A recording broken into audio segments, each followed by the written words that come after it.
आज भारत जोड़ो यात्रा का 69वां दिन है। हम वाशिम ज़िले में हैं और आज दोपहर को बिरसा मुंडा जयंती के अवसर पर राहुल गांधी जी एक विशाल आदिवासी सभा को संबोधित करेंगे। जैसा कि हम सब जानते हैं, ये 147वां जयंती है बिरसा मुंडा जी का। ये एक महान आदिवासी नेता थे। हालांकि आरएसएस आदिवासी शब्द इस्तेमाल नहीं करता है, उनको वनवासी कहते हैं, पर ये आदिवासी हैं और ये आदिवासी रहेंगे। बिरसा मुंडा जी बहुत कम उम्र में 25 साल के थे जब रांची जेल में उनका देहांत हुआ। पर जो लड़ाई लड़ी, जो आंदोलन का नेतृत्व उन्होंने किया, जल, जंगल और ज़मीन के मुद्दों से लेकर, वो आज भी महत्व रखता है। उनका देहांत 1900 में हुआ, 1900, और 122 साल हो गए हैं।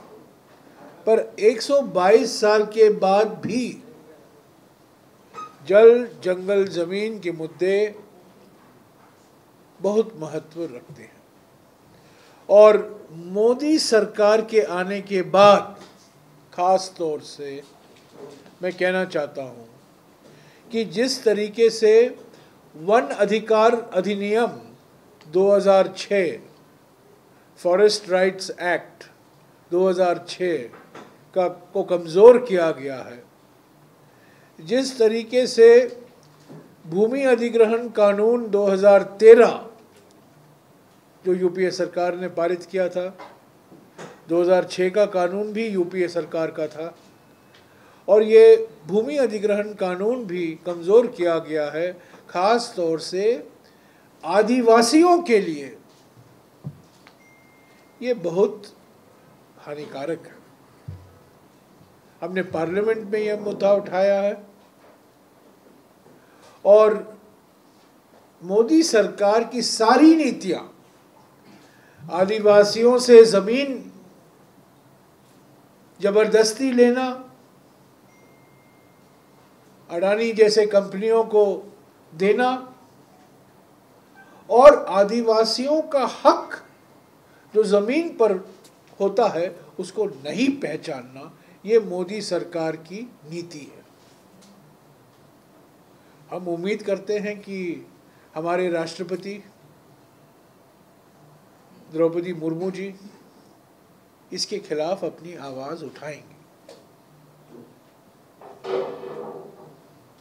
एक और बात मैं कहना चाहता हूं, जब मैं पर्यावरण मंत्री था, अप्रैल 10, 2011 को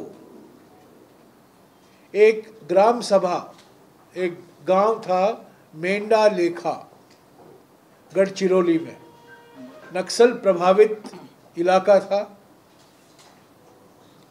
मेरे साथ तब के मुख्यमंत्री पृथ्वीराज चौहान जी और तब के गृह मंत्री महाराष्ट्र के आर पाटिल जी, हम तीनों गए मेंढा लेखा को, और पहली बार इतिहास में, भारतीय इतिहास में पहली बार हमने बांबू का जो नियंत्रण है, बांबू व्यापार पर जो नियंत्रण है, हमने फॉरेस्ट डिपार्टमेंट के हाथ से लेकर ग्राम सभा को सौंपा। वहाँ एक गोंड आदिवासी थे, उनका नाम था देवाजी तोफा। मुझे आज भी याद है, 11 साल हो गए हैं, पर मुझे आज भी याद है उन्होंने क्या कहा था उस दिन। उन्होंने कहा था, दिल्ली मुंबई में हमारी सरकार मेंढा लेका में हम ही सरकार। पर जो कदम हमने मेंढा लेखा में लिया था अप्रैल 2011 में, मुझे अफसोस के साथ कहना पड़ता है कि भारतीय जनता पार्टी की सरकार जब सत्ता में थी महाराष्ट्र में, देवेंद्र फडणवीस जी मुख्यमंत्री थे, उन्होंने इस नीति को बदल दिया और फॉरेस्ट डिपार्टमेंट को वापस अधिकार दे दिए। आदिवासी इलाकों में ग्राम सभा को सशक्त बनाना कांग्रेस पार्टी की नीति रही है। तो आज इस पवित्र अवसर पर राहुल गांधी जी आदिवासी सभा को संबोधित करेंगे। आज का पत्रकार सम्मेलन एक और कारण के लिए विशेष है कि आपके सामने हमारे 3 महिला नेता मौजूद हैं। भारत जोड़ो यात्रा में महिलाओं की संख्या जो सड़क पर आ रहे हैं, भारत जोड़ो यात्रा की स्वागत कर रहे हैं, वो देखने लायक है। और ख़ास तौर से महाराष्ट्र में मुझे खुशी हुए बताने में कि महिलाएं बहुत भारी संख्या में भारत जोड़ो यात्रा में शामिल हुए हैं। और इसका एक कारण है कि हमारे कांग्रेस के महिला नेता, मैं ये भी कहूँगा कि पिछले 69 दिनों में ये पहला प्रेस कॉन्फ्रेंस है जहाँ महिला नेताएं मौजूद हैं। हमने तमिलनाडु में नहीं किया, केरला में नहीं हुआ, कर्नाटक में नहीं हुआ, तेलंगाना में नहीं हुआ, आंध्रा में नहीं हुआ, पर महाराष्ट्र में हुआ। और चौथी महिला भी आनी थी, पर वो बम्बई में है। तो 4 महिलाएं हैं। आप सब पहचानते हैं इनको। यशोमती ठाकुर जी आज बेचारी 14 किलोमीटर चली हैं, अभी 8 किलोमीटर बाकी है। हमारे प्रज्ञा सातव जी, जो उन्होंने, आपने भी 14 किलोमीटर चला, 11 किलोमीटर 11 से चल रही, 11, 12, 13, 14। और हमारे सबसे युवा सहयोगी प्रणीति शिंदे जी, ये भी कई दिनों से भारत जोड़ो यात्रा में चल रही हैं। तो मैं इनका परिचय आप सब जानते हैं, पर औपचारिक तौर से मैं कहना चाहता था कि ये हमारे महिला नेता हैं जिन्होंने भारत जोड़ो यात्रा को नांदेड़ ज़िले में, हिंगोली ज़िले में, अभी वाशिम में, इसके बाद अकोला, उसके बाद बुल्ढाना, तो ये 5 ज़िले में इनकी भूमिका बहुत महत्व है। और मैं उनसे गुजारिश करूँगा कि वो आपको संक्षिप्त में उनका अनुभव बताएं और उनकी क्या सोच है इस भारत जोड़ो यात्रा में, और ख़ास तौर से महिलाओं की क्या भूमिका रही है। पहले मैं यशोमती जी से गुजारिश करूँगा, बाद में प्रज्ञा जी से, और बाद में उसके बाद प्रणीति, और उसके बाद हम सवाल लेंगे। मैं उठूँगा, आप यहाँ थोड़ा चेंज ऑफ कमेंटेटर। सुनो यार, मैं ये ले लेती हूँ। आप आइए ना, आइए ना, आप आइए। सॉरी, आप आइए।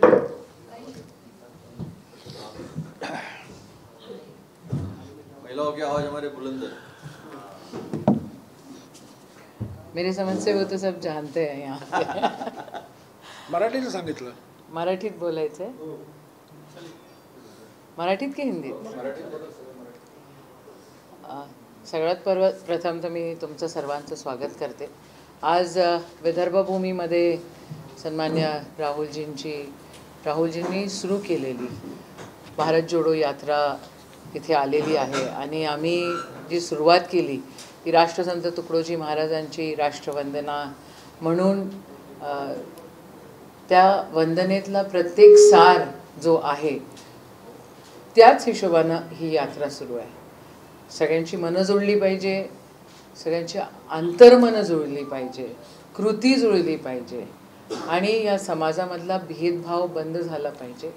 प्रत्येक महिला ही अतिशय हिम्मतवान असते आणि ती घर व्यवस्थित चालवू शकते आणि ती संसारही व्यवस्थित चालवू शकते, म्हणजे ती देशही व्यवस्थित चालवू शकते। तुम्ही बघितलं असेल की राहुलजींनी एवढं मोठं अंतर पार केलेलं आहे आणि इतकी सहजता त्यांच्या त्या चालण्यामध्ये आहे. त्यांना मी आज त्यांना विचारलं, मैंने कहा आपको कभी ब्लिस्टर्स नहीं आए? मैंने कहा नहीं, बिल्कुल नहीं. तो ब्लिस्टर्स भी नहीं आए. म्हणजे इच्छाशक्ती किती प्रबळ असेल हे आपण लक्षात घ्यावी त्याच्यामध्ये. भारत जोडो यात्रामध्ये सगळेजण आम्ही काम करतो आहे आणि त्या कामं करत असताना खऱ्या अर्थानं मनं खूप मोठ्या प्रमाणात जुळली जातात. आम्ही चालतोय पण चालत असताना आमचं जे स्पिरिट आहे ते खूप पक्कं होतं आहे आणि चालत चालत पक्ष तर चांगला होतोच आहे, पण बाहेरच्या पक्षामधली पण मंडळी, बाहेरच्या लोकांनी आज एका 70 वर्षाच्या व्यक्तीला विचारलं की ते सकाळी मला दिसले आणि त्यांनी तो बेल्ट लावला. म्हटलं कशाला चालताय आप, क्यों चल रहे हो अब, बेल्ट ले.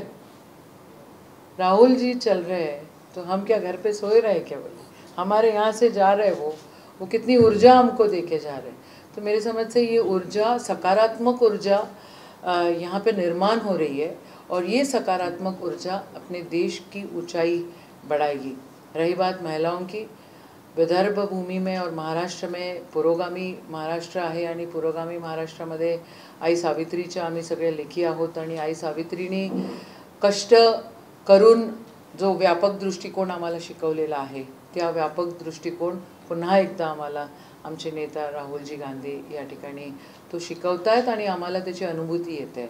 आम्हालाही वाटत नव्हतं की 14-15 किलोमीटर आम्ही सहज चालून जाऊ, कारण आम्ही ज्या वेळेला असं धाकधुकी होती की चालू की नाही चालू, कसं होईल हे सगळं, तर आम्ही 6-7 मध्ये आम्ही आमचे चालायचो तेव्हा थकून जातोय. तर तुम्ही बघताय आम्हाला, आम्ही सगळ्यांनी 14 किलोमीटर आज कंप्लीट केलं आहे आणि मला तरी वाटतं मी फ्रेश दिसतोय.